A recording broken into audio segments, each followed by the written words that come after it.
Today's episode is brought to you by Bush's Fresh Food Market. Calling all foodies, Bush's is hiring. Are you passionate about food, looking for growth, development, and excellent wages? Come grow with Bush's and apply online at bushes.com/join our team.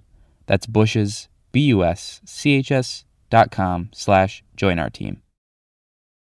From the Detroit Free Press, I'm Emma Stein with today's Free Press Voice Briefing.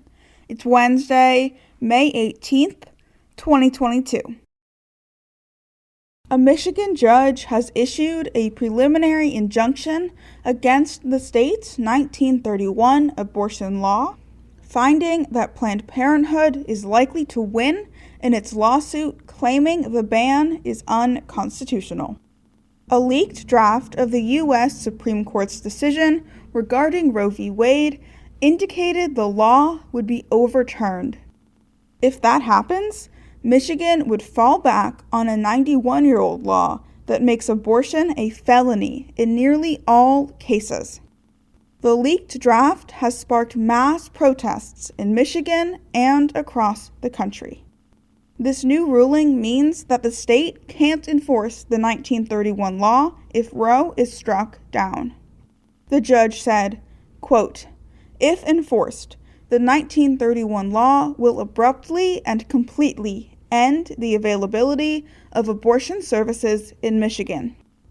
A preliminary injunction furthers the public interest, allowing the court to make a full ruling on the merits of the case without subjecting the plaintiff and their patients to the impact of a total ban." For the Detroit Free Press, I'm Kristen Seamus. Parents scrambling to buy baby formula are instead finding empty shelves at many Metro Detroit stores. That's because of a nationwide shortage that started out with a recall after 2 children died and 4 others were sickened. Abbott Nutrition had to stop production of infant formula at its Sturgis, Michigan facility as a result. And although Abbott and the U.S. Food and Drug Administration reached an agreement Monday to restart production, it will be weeks before store shelves can be restocked. In the meantime, doctors say it isn't safe for parents to make their own formula or to water down infant formula to try to make it last longer. Instead, they recommend switching brands or trying store brand formulas that aren't affected by the recall. They recommend getting formula wherever you can and going to stores that you normally wouldn't shop at that might not get as much traffic. They suggest ordering it online, contacting your pediatrician if you still can't find what you need. And if you get formula through a WIC program, do not throw away any cans that have been recalled. Instead, return them to any store and find out which substitutes will be covered by WIC vouchers. Ryan Kelly, a Republican candidate for governor, has refused to participate in a debate at the Mackinac Policy Conference. He said he declined because of the conference's policy that requires attendees to show proof of vaccination or a negative COVID test. However, the debate is outdoors, and the conference has said that those who participate in outdoor events are not required to validate their vaccination status or submit PCR test results. It's unclear if Kelly is voicing a broader objection to general COVID-19 requirements for the conference.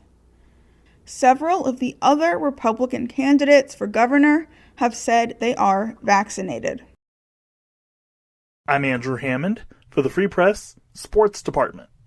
Last season, the Detroit Pistons were the big winners of the 2021 NBA Draft Lottery, getting the number 1 pick and selecting Kate Cunningham a few weeks later. This year, the Pistons had no such luck. No, they will not be going back-to-back number 1 picks. However, the Detroit Pistons will be selecting 5th in the upcoming NBA draft.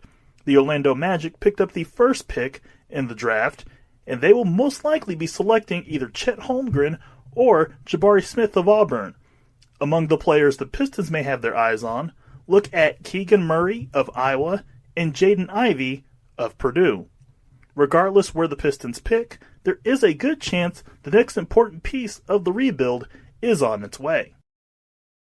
For more stories from the Detroit Free Press, be sure to check out freep.com. That's FREEP.com. I'll see you tomorrow.